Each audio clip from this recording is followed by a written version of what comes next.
Well, fertilizer supply continues to frustrate Eastern Canadian farmers.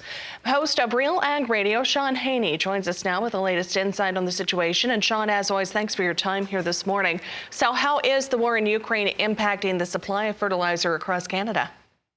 Yeah, Jenna, great to be with you here this morning. So what's interesting is that one of the things that has happened with the war in Ukraine and the sanctions that have been very aggressively applied by the Canadian government on Russia and Belarus is we've really come to identify that Eastern Canada, particularly Ontario, very reliant on supplies out of that region of fertilizer. And with that has really created questions on, will boats be allowed to unload? And the ones that do, what kind of sanction will be applied to that fertilizer? This is compounded kind of we knew that the fertilizer supply was already in question before the war in Ukraine.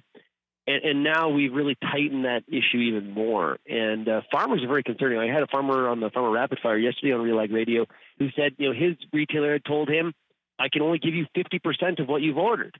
And that's the only retailer he has access to within an hour drive of his farm. So major impacts here on the Eastern Canadian farmer. And how has price been impacted during this time? Well, two ways. One, some farmers are being forced to pay a sanction. And even in cases where they ordered and maybe pre-bought that fertilizer last fall, we're still having sanctions applied to the fertilizer based on the Canadian government's policy.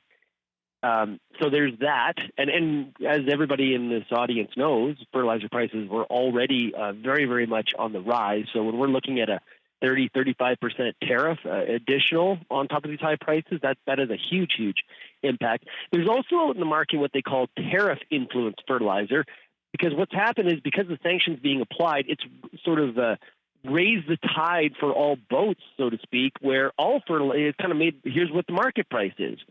And that has farmers also concerned, particularly associations like the Grain Farmers of Ontario that have been lobbying the government hard to provide some sort of relief on these sanctions. Now, will there be relief from these fertilizer sanctions for the growers specifically?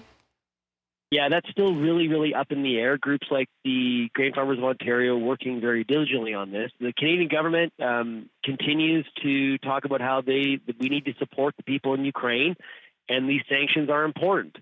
That I think everybody can agree with that 100,000 feet. What's sort of lost is there's some nuance here in the sense that there's not a lot of world options right now, alternative options when it comes to the supply of fertilizer. You just can't. It's not like moving from one grocery store to another. And so there is groups pushing very hard here for maybe a rebate later on, or that sanction cost being covered. But until now, the Canadian government just seems to be quite quiet and not budging. So we'll see how this all develops. All right, Sean, as always, thank you very much for your insight today. Host of Real Ag Radio, Sean Haney, connecting with us over the phone this morning. You can go online to RealAgriculture.com for more information. You can also catch Sean on his show, Real Ag Radio. It airs at 4:30 Eastern each weekday afternoon on Rural Radio 147 Sirius XM. Of course, we'll chat with him here on the Market Day Report again on Monday morning.